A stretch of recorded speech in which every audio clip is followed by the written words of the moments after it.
important student or this organization? দেখেন Sir, মানুষের নাম আমাদের কাছে সবাই ইম্পর্টেন্ট, ঠিক আছে, তবে বেশি ইম্পর্টেন্ট তারা যারা কি রেগুলার ভালো শিখতেছে, ভালো কাজ করতেছে, তাই না?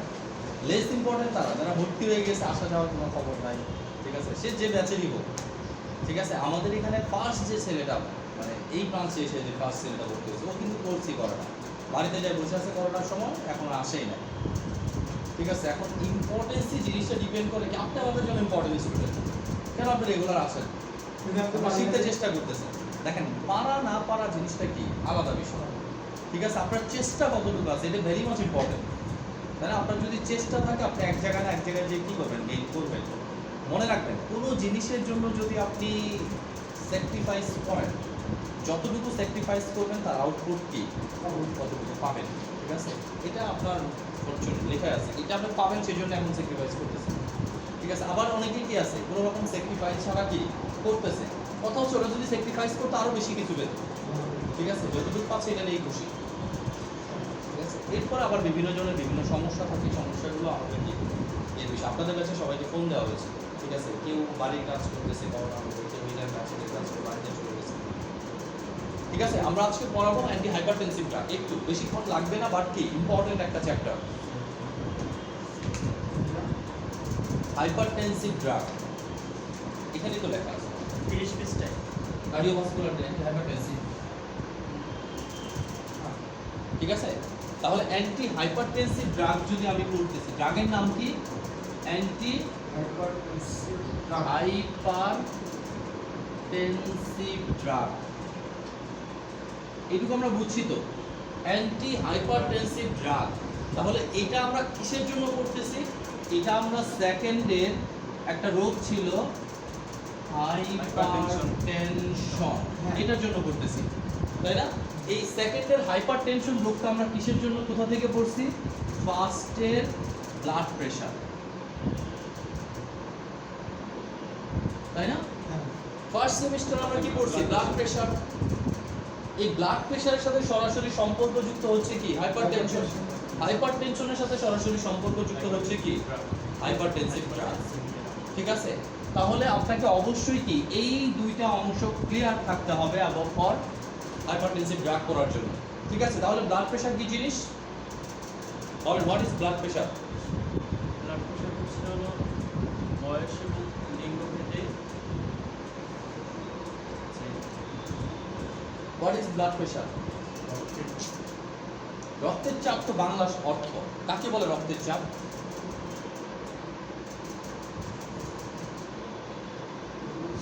ব্লাড প্রেশার কাকে বলে? উচ্চ রক্তচাপ।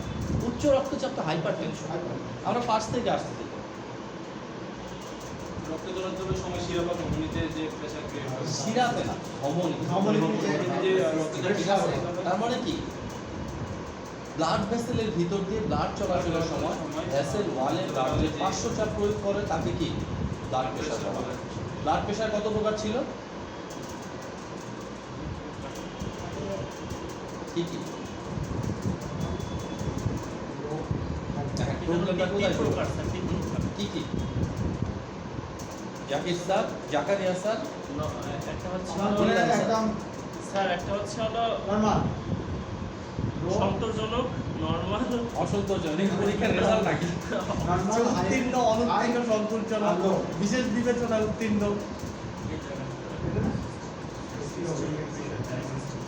হ্যাঁ, 4 প্রকারের ব্লাড প্রেশার আমরা পড়ছি, কি কি? সিস্টোলিক, ডায়াস্টোলিক, আর কি পালস আর মিন, ঠিক আছে। তাহলে সিস্টোলিক প্রেশার কাকে বলে? Maximum pressure during systole. Diastolic pressure কাকে বলে? Minimum pressure during diastole. Pulse pressure কাকে বলে? Difference between systole and diastole. Mean pressure কাকে বলে? ডায়াস্টোলিক প্রেশার যোগ 1/3 অফ পালস প্রেশার। ক্লিয়ার কিনা এতটুকু? তাহলে এই ব্লাড প্রেশারটা কয়টা জিনিসের সাথে যুক্ত ছিল? আমরা জানি বিপি সমান সমান কার্ডিয়াক আউটপুট গুণন পেরিফেরাল রেজিস্ট্যান্স। কার্ডিয়াক আউটপুট সমান সমান স্ট্রোক ভলিউম গুণন হার্ট রেট গুণন পেরিফেরাল রেজিস্ট্যান্স, ঠিক আছে। এইটুকু মনে আছে কিনা কারো? যে অঙ্ক যে সেগুলো ওকে, তাহলে আপনি যদি চিন্তা করেন কার্ডিয়াক আউটপুট কাকে বলে? What is cardiac output?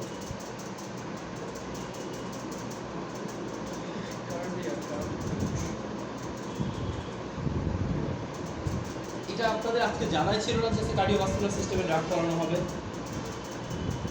কেন অ্যান্টি হিস্টামিনের পরে কি দেওয়া? স্যার ওই যে ওই পরে আবারটা এই করানো হয়েছিল স্যার। গত ক্লাসে ডায়াবেটিস পড়াইছিলাম। ডায়াবেটিস করানো হয়েছিল স্যার। ডায়াবেটিস পড়াইছিলাম কেন গত ক্লাসে? কেউ আসে নাই তাই অল্প ছোট ছোট ছোট্ট একটা চ্যাপ্টার পড়াইছিলাম। বলছিলাম যে আজকের চ্যাপ্টারে কি বড় করে হয় ব্যথার ওষুধ পড়াবো, তা না হলে কি কার্ডিওভাস্কুলার ড্রাগগুলো পড়াবো। তারপর স্যার বাসে বসে কিছু পড়তে এসেছে স্যার। এই পড়াশোনা নেবো না। তাহলে কার্ডিয়াক আউটপুট কি বলছি? 1 মিনিটে হার্ট থেকে বডির দিকে যতটুকু রক্ত পাম্প আউট হয়। পেরিফেরাল রেজিস্ট্যান্স কাকে বলে? হার্ট থেকে দূরবর্তী অঞ্চলে ব্লাড প্রবাহের সময় ভেসেল ওয়ালে ব্লাড যে পার্শ্বচাপ প্রয়োগ করে তাকে কি বলে? পেরিফেরাল রেজিস্ট্যান্স বলে। স্ট্রোক ভলিউম কাকে বলে? প্রতি বিটে যে পরিমাণ রক্ত হার্ট থেকে বের হয়। হার্ট রেট কাকে বলে? 1 মিনিটে হার্ট যতগুলো বিট দেয় তাকে কি বলা হয়? হার্ট রেট বলা হয়। তাহলে দেখেন ব্লাড প্রেশার সমান সমান কি হচ্ছে? স্ট্রোক ভলিউম গুণন হার্ট রেট গুণন পেরিফেরাল রেজিস্ট্যান্স। কোন জিনিসটা মানে বুঝি? তাহলে স্ট্রোক ভলিউমের সাথে ব্লাড প্রেশার রিলেটেড, হার্ট রেটের সাথে রিলেটেড, পেরিফেরাল রেজিস্ট্যান্সের সাথে কি রিলেটেড। এদের যে কোনো একটা ভ্যালু যদি বেড়ে যায় কি হবে? ব্লাড প্রেশার বেড়ে যাবে। ঠিক আছে, আর ব্লাড প্রেশার যদি নর্মাল রেঞ্জ থেকে বেড়ে যায় তাকে আমরা কি বলি? হাইপারটেনশন। এতটুকু আমরা বুঝি। তাহলে কি কি চেঞ্জ হলে ব্লাড হাইপারটেনশন হবে?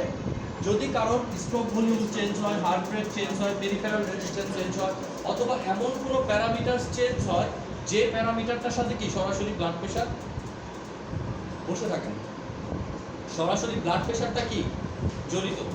এতটুকু ক্লিয়ার? তাহলে কি কি? Stroke volume, heart rate, peripheral, অথবা এমন কোনো প্যারামিটার যারা কি এদের সাথে জড়িত। যেমন এইজ, আমি তো এইজ কথাটা বলি নাই তাই না, বয়স বলছি না, তাহলে বয়সের সাথে কি পেরিফেরাল রেজিস্ট্যান্স জড়িত। তাহলে বয়স পেরিফেরাল রেজিস্ট্যান্স বাড়াবে, পেরিফেরাল রেজিস্ট্যান্স কি করবে? ব্লাড প্রেশার বাড়াবে। তার মানে আলটিমেট সব কিছু এই তিনটার উপরে। কি কি? পেরিফেরাল রেজিস্ট্যান্স, কার্ডিয়াক আউটপুট, তাই না? কার্ডিয়াক আউটপুটের সাথে স্ট্রোক ভলিউম আর হার্ট রেট। তাহলে এই দুটো মিলে কি কার্ডিয়াক আউটপুট। তাহলে কার্ডিয়াক আউটপুট পেরিফেরাল রেজিস্ট্যান্স হচ্ছে ভাইটাল সাইন বা কি ব্লাড প্রেশার বাড়া কমার মূল কারণটা। ব্লাড প্রেশার কমারও কারণ এই তিনটাই। এই তিনটা থেকে এমন কোনো প্যারামিটার চেঞ্জ হয়ে গেছে যে প্যারামিটারটাকে এই তিনটার যে কোনো একটাকে কি করবে? ইনফ্লুয়েন্স করবে। তাহলে কি হবে? ব্লাড প্রেশার কমে যাবে। এখন আমরা যদি হাইপার টেনশনের ক্ষেত্রে আসি, হাইপার টেনশনের ক্ষেত্রে আমরা কি করছি যে হাইপার টেনশন কাকে বলে, তাই না? কাকে বলে হাইপার টেনশন? এটা হচ্ছিল বয়স্ক লিঙ্গভেদে রক্তের ব্লাড প্রেশার নর্মাল রেঞ্জ থেকে বেড়ে যাওয়া। তাহলে ব্লাড প্রেশারের নর্মাল রেঞ্জ কত? নরমাল রেঞ্জ হচ্ছিল 120/80। রেঞ্জ হলো কোনো না এটা তাহলে একই বলতে আমরা রেঞ্জ শব্দ যখনই বলবো 2 থেকে 10 হবে। 2 থেকে 10 একটা রেঞ্জ। আমি যদি বলি 6 তাহলে কি অ্যাভারেজ? রেঞ্জ কত? রেঞ্জ যখনই আমরা বলবো তাহলে আমরা বিপির রেঞ্জ যদি আমরা দেখি, সিস্টোলিক প্রেশার এর রেঞ্জ হচ্ছে কত? 100 থেকে লেস দেন 140। ডায়াস্টোলিক প্রেশার কত? আমরা যদি দেখি 60 টু লেস দেন 90। ঠিক আছে, মিলিমিটার মার্কারি। এতটুকু ক্লিয়ার কিনা আমাদের? যদি আমরা অ্যাভারেজ বলি, এটা যদি আমরা কি রেঞ্জ বলি, অ্যাভারেজ বলি, ঠিক আছে, অ্যাভারেজ যদি বলি তাহলে কি হবে? অ্যাভারেজ বললে হবে যেটা আপনি বললেন 120/80। তাহলে 80টা হচ্ছে এটার অ্যাভারেজ, 120 হচ্ছে কি এটার অ্যাভারেজ। ঠিক আছে, এত মিলিমিটার মার্কারি। এটুকু ক্লিয়ার? এইবার আসে এইটুকু যদি আমি বুঝি, এটা কি বুঝলাম? Blood pressure. এখন আমি যদি হাইপার টেনশনে যাই, হাইপার টেনশন তাহলে শুরু হচ্ছে কোথা থেকে? হাইপার টেনশন শুরু হচ্ছে যখন ব্লাড প্রেশার 140, সেটা কি 90 প্লাস হয়ে যাচ্ছে অথবা 90 হয়ে যাচ্ছে। তাহলে 90 হয়ে গেলে হাইপার টেনশনকে আবার ক্লিনিক্যালি আমরা কয় ভাগে ভাগ করছি? 3 ভাগে ভাগ করছি। কি কি? একটা হচ্ছিল মিডিয়াম হাইপারটেনশন 3 ভাগে স্যার। একটা হচ্ছে নিম্ন, একটা মধ্যম, একটা হচ্ছে উচ্চ। শুধু এই 3 ভাগে ভাগ করলাম? Light moderate. ঠিক আছে, শুধু এই কয়েকটা পড়ছিলাম আমরা। আমরা কি পড়ছিলাম? একটা হচ্ছে হায়ার নরমাল, তাই না? জি, যদিও হায়ার নর্মালটাকে আমরা কিন্তু হাইপার টেনশন বলছি না, ব্লাড প্রেশারে কি হচ্ছে নর্মালের রেঞ্জ থেকে বেড়ে যাচ্ছে, এটা আমরা বাদ দিই, তাহলে আমরা আসি কি মাইল্ড, মডারেট, সিভিয়ার, এরপর আমরা পড়ছি না isolated systolic hypertension, isolated diastolic hypertension, hypertensive emergency, এই টার্মগুলো আমরা পড়ছি না? ঠিক আছে, তাহলে আমি যে বললাম এই টার্মগুলো বলতে কি বুঝেন? মাইল্ড হাইপারটেনশন কাকে বলে? What is mild hypertension? কম যেটা কত নরমাল রেঞ্জ কত থাকবে? মাইল্ড কম তো আমিও বুঝি, 140 থেকে 159। হ্যাঁ, তাহলে মাইল্ড হচ্ছে এমন একটা ব্লাড প্রেশার যেখানে প্রেশার রেঞ্জটা কত থাকবে? 140 থেকে লেস দেন 160 মানে 159, অথবা 90 থেকে লেস দেন 100 মানে 99। যদি মডারেটের কথা বলি 160 থেকে 179, এদিকে কত? 100 থেকে 109। আবার যদি সিভিয়ারের কথা বলি 180 প্লাস, 180 প্লাস, 110 প্লাস। যদি বলি ইমার্জেন্সি তাহলে 210 প্লাস, কত? 130 থেকে 150 ডায়াস্টোলিকটা। যদি বলি আইসোলেটেড সিস্টোলিক হাইপারটেনশন তাহলে সিস্টোলিক প্রেশারটা নরমাল রেঞ্জ থেকে বেড়ে যাবে, ডায়াস্টোলিক প্রেশার কি কমে যাবে। যদি বলি আইসোলেটেড ডায়াস্টোলিক হাইপারটেনশন তাহলে ডায়াস্টোলিক প্রেশারটা কি বেড়ে যাবে, সিস্টোলিক প্রেশার কমে যাবে। ঠিক আছে, যেমন 160/80 একটা প্রেশার, আর একটা 120/100 একটা প্রেশার, দুইটাই কি প্রেশার। ঠিক আছে, একটা আইসোলেটেড সিস্টোলিক আর একটা আইসোলেটেড ডায়াস্টোলিক প্রেশার। প্রথম আইসোলেটেড সিস্টোলিক, তারপর আইসোলেটেড ডায়াস্টোলিক।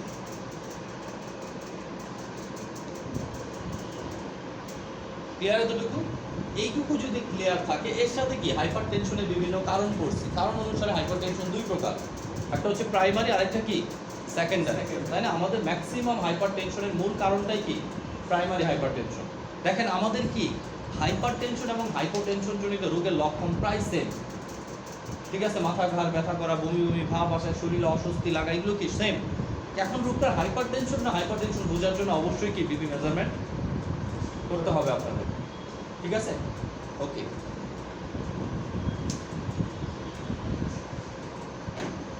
এইবার আসেন স্টেজ অনুযায়ী আমরা আরেকটু সামনে যাই।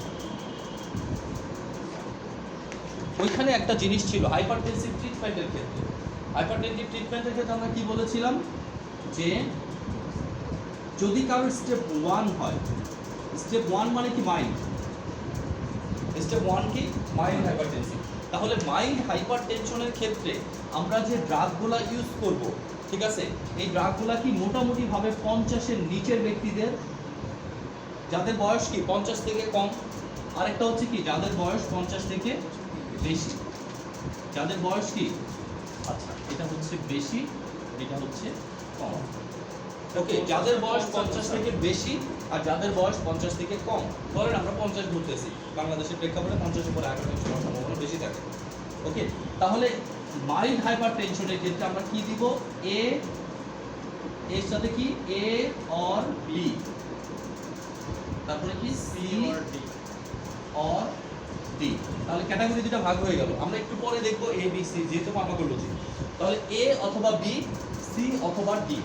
যদি বয়স 50-এর নিচে হয় এ অথবা বি দিয়ে ফার্স্ট ট্রাই করব, সি ডি দেওয়া যাবে না তা না, সি ডিও কি দেওয়া যাবে।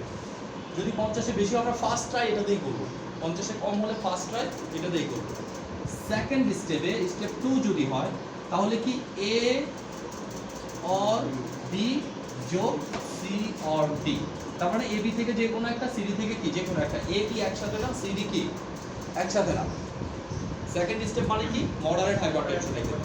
আর যদি সিভিয়ার স্টেজ হয় সেক্ষেত্রে কি স্টেপ 3 তে কি হবে? A or B, A B থেকে যে কোনো একটা, সি প্লাস ডি। ঠিক আছে, তাহলে সিভিয়ার হাইপারটেনশনের ক্ষেত্রে এই ফর্মুলাটাকে আমরা কাজে লাগাতে পারবো ইন প্রাইমারি অবস্থায় মেইনটেইন করার জন্য। আর যদি একেবারে ইমার্জেন্সি কন্ডিশনে চলে যায় তাহলে কি এ বি সি ডির সাথে যদি আরো কিছু যোগ করা লাগে ওগুলো কি করে প্রেশারটাকে কি করতে হবে, কমায় আনতে হবে, যেন রোগীকে স্ট্রোকের পর্যায়ে না যায়। এতটুকু ক্লিয়ার? স্যার ঠিকটা একটু বুঝলাম না স্যার, এ অথবা বি আর সি ডি একসাথে? হ্যাঁ, এ অথবা বি দুইটার একটা। জি আর সিডি একসাথে, অর্থাৎ কি সি আলাদাভাবে দিতে পারেন। এ মানে মনে করেন এখানে এর সাথে সি আছে, এর সাথে সির একটা কম্বিনেশন সাথে এর সাথে ডিটা আমরা আলাদাভাবে দিয়ে দিব, ঠিক আছে? ওটা সিডি একসাথে দেওয়া যাবে। একসাথে দেওয়া যাবে। এতটুকু ক্লিয়ার কিনা? এখন আমরা দেখব যে এ বি সি ডি বলতে আমরা কি বোঝাচ্ছি, ঠিক আছে? দেখেন অ্যান্টি হাইপারটেনসিভ যে ড্রাগগুলো আছে এই জায়গায় আমরা এখন আসি। ওকে, অ্যান্টি হাইপারটেনসিভ যে ড্রাগগুলো আছে ম্যাক্সিমাম ড্রাগগুলোকে আমরা এ বি সি ডি এই চারটা কি অ্যালফাবেট দিয়ে মুখস্থ করে ফেলতে পারি। এর ভিতরে কি কি আছে? এর ভিতরে সেই সকল ড্রাগ যে ড্রাগগুলো কি, যেমন angiotensin converting enzyme inhibitor, angiotensin receptor blocker, আরেকটা হচ্ছে আলফা রিসেপ্টর ব্লকার। এই সবগুলা ড্রাগ কোন গ্রুপের ভিতরে পড়বে? এর মধ্যে পড়বে, ঠিক আছে? এখন দেখেন আপনাদের বইয়ে কি এই গ্রুপের ড্রাগগুলোর নাম দিয়ে দেওয়া আছে। কি কি আছে? Angiotensin 2 receptor blocker, angiotensin 2 receptor কি ইনহিবিটর, আরেকটা কি আছে যে আলফা রিসেপ্টর ব্লকার, ঠিক আছে? তাহলে এটা এ এবং এটা এ, এই তিনটা হচ্ছে কি এই গ্রুপের মধ্যে পড়বে। তাহলে দেখেন এই গ্রুপের ড্রাগগুলোকে আমরা যদি চিন্তা করি, এই এনজিওটেনসিন রিসেপ্টর ব্লকার যতগুলা ড্রাগ থাকবে সবগুলা কি সাফিক্স আকারে কি থাকবে? সার্টেন, ঠিক আছে? আর এই গ্রুপের ড্রাগ যা থাকবে সবগুলাতে কি থাকবে? প্রিল। আর এই গ্রুপের যা আছে সবগুলাতে কি থাকবে? ম্যাক্সিমামই সিন থাকবে, ঠিক আছে? অ্যান্টি হাইপারটেনসিভ ড্রাগগুলোর ভিতর যেমন সার্টেন কোথায় থাকতেছে? Losartan, all me certain, tell me certain. তারপর কি এই যে সার্টেনগুলো আছে সবগুলো সার্টেন কি এনজিওটেনসিন রিসেপ্টর ব্লকার এই গ্রুপের ড্রাগ। তাহলে বয়স যাদের 50 কম তাদেরকে আমরা all me certain, tell me certain, can be certain এই টাইপের ড্রাগগুলো দিয়ে কি প্রাথমিকভাবে মাইল্ড হাইপারটেনশনের চিকিৎসা শুরু করব। এরপর যদি কি প্লিজ দেন আমরা এনজিওটেনসিন রিসেপ্টর কনভার্টিং এনজাইম কি কি আছে? অ্যানালেপ্রিল, রেমিপ্রিল, তাই না? পেরিনড্রোপিল, লেসিনড্রোপিল, যতগুলো আছে সবগুলা কি angiotensin 2 receptor, angiotensin converting enzyme inhibitor. আরেকটা আছে আলফা রিসেপ্টরের ইনহিবিটর। আলফা রিসেপ্টরে কি কি আছে? প্রাজোসিন, টেরাজোসিন, ডক্সাজোসিন, এগুলো কি এই গ্রুপের ড্রাগ। তাহলে এই গ্রুপের ভিতরে কি এই তিনটা ড্রাগ আমরা প্রাথমিকভাবে কি ইউজ করতে পারবো? সিঙ্গেলি ইউজ করা যাবে, আবার কি আলাদাভাবে ইউজ করা যাবে। বিতে যদি আমরা আসি, এনজিওটেনসিন কনভার্টিং এনজাইম ইনহিবিটর নামই দেওয়া আছে। Angiotensin converting enzyme inhibitor ACEI, তাই না? এনজিওটেনসিন কনভার্টিং এনজাইম ইনহিবিটর, ঠিক আছে? আরেকটা আছে এনজিওটেনসিন রিসেপ্টর ব্লকার, তাই না? আরেকটা আছে কি alpha receptor blocker, alpha adreno receptor blocker. Alpha. তো স্যার তিনটের মধ্যে যে কোনো আমি একটা দিতে পারবো? যে কোনো আপনার এটা কি পছন্দ আপনার প্রাথমিকভাবে আপনি কিন্তু দিতে পারেন। দুইটা দেওয়া যাবে না। দুইটা দিবেন মডারেটের ক্ষেত্রে, মডারেটের ক্ষেত্রে। ঠিক আছে? মডারেটের ক্ষেত্রে দুইটা দিবেন। আমার সূত্রটা কি? এ অর বি যোগ সি অর ডি, তাই না? তার মানে এবি থেকে একটা নিতে হবে। আপনি যে কোনো একটা থেকে কি একটা নিতে পারেন, কোনো সমস্যা নেই, ঠিক আছে? এরপরে বিতে আসেন। বিতে কি সব বিটা ব্লকার, যতগুলা বিটা ব্লকার ড্রাগ আছে সবগুলা কোথায় কাজ করবে? ম্যাক্সিমামে কাজ করবে হার্টের উপর, ঠিক আছে? তাহলে বিটা ব্লকার ড্রাগ, এখানে ড্রাগগুলোর নাম কি? Beta Adreno receptor blocker.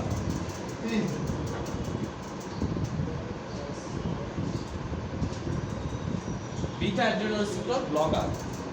তাহলে দেখেন বিটা অ্যাড্রিনো রিসেপ্টর ব্লকার কারা আছে? সবগুলা শেষে ম্যাক্সিমামে নোল, লটস অফ লাভ, এগুলো হার্টে কাজ করে।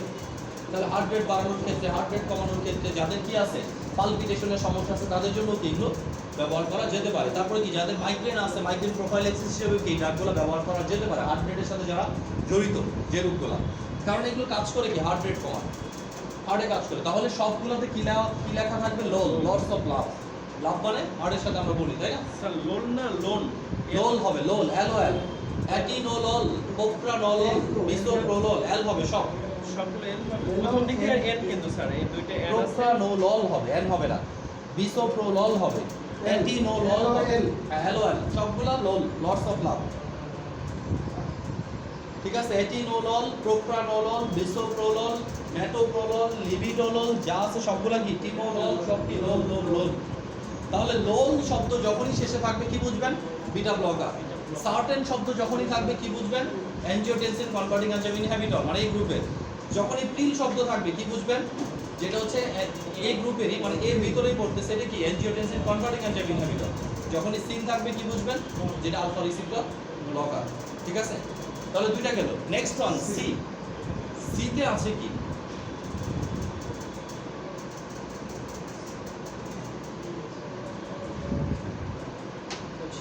দেখেন সিতে আছে calcium channel blocker. Calcium channel blocker centrally acting drug. আরেকটা বলা যায় কম্বিনেশন।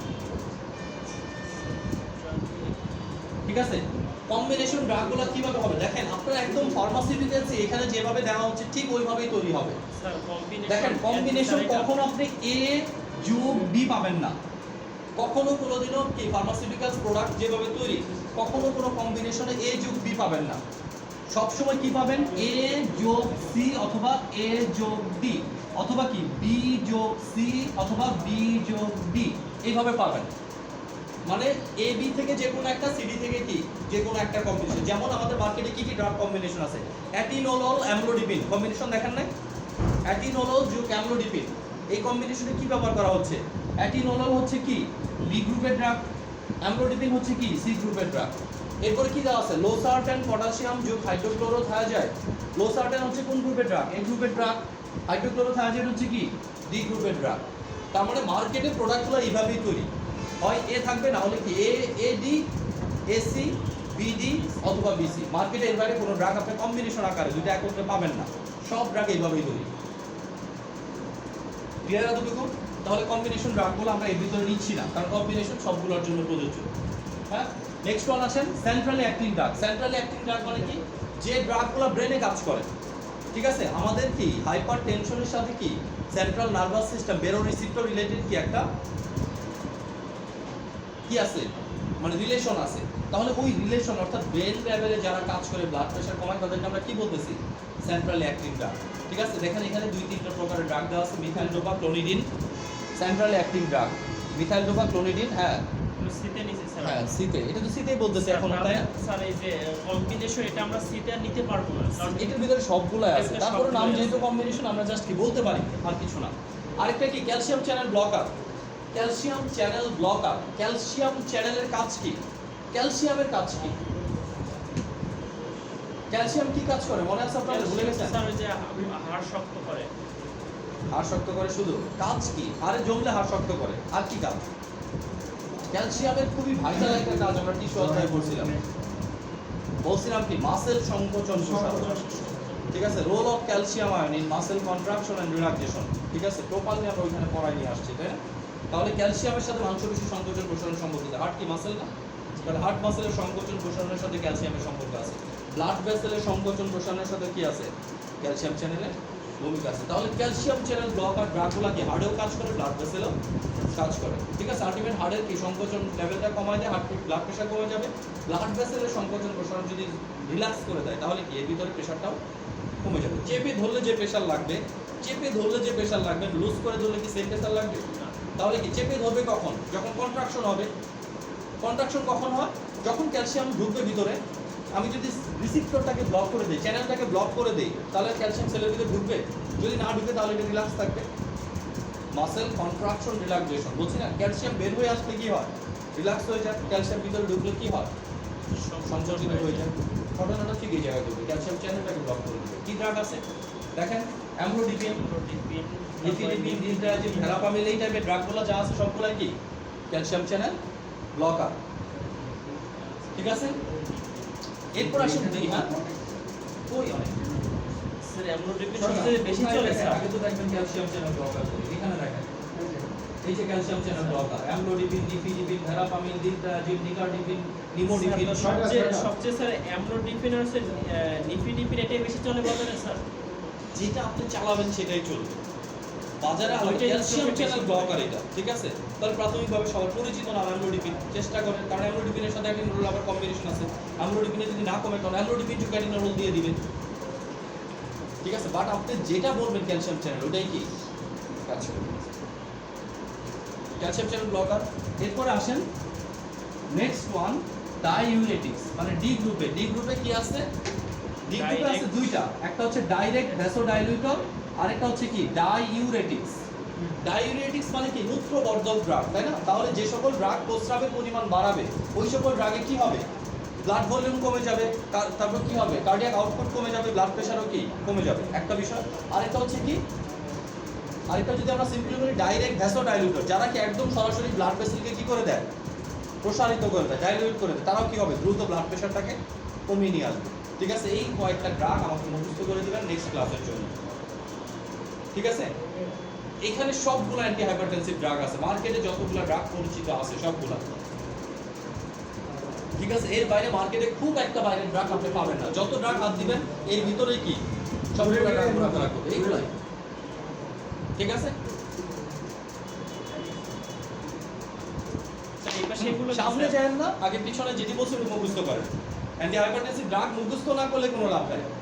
ঠিক আছে, বিটা ব্লকার কি কি আছে মুখস্থ করে দিতে হবে, ক্যালসিয়াম চ্যানেল ব্লকার কি কি আছে মুখস্থ করে দিতে হবে। কারণ ড্রাগের নাম মুখস্থ করার জন্য আপনাকে লিখে প্র্যাকটিস করতে হবে। যদি নাম মুখস্থ না করেন তাহলে লাভ নেই। ঠিক আছে, পিছনের দিকে আপনি যাবেন অবশ্যই, ধীরেও যান আস্তেও যান, কোনো সমস্যা নেই। আর শেষ করে দিতে কতক্ষণ লাগবে? বাট যেগুলো পড়াইছে এটা কিন্তু অনেকগুলা, জি স্যার। এখানে অনেকগুলা ড্রাগের নাম, মিনিমাম দেখেন 20টা 25টা 30টা ড্রাগের নোট করে আছে। স্যার আপনার 25 মিনিট ভিডিও দেখতে বুঝতে কমপক্ষে 1 ঘন্টা সময় লাগে।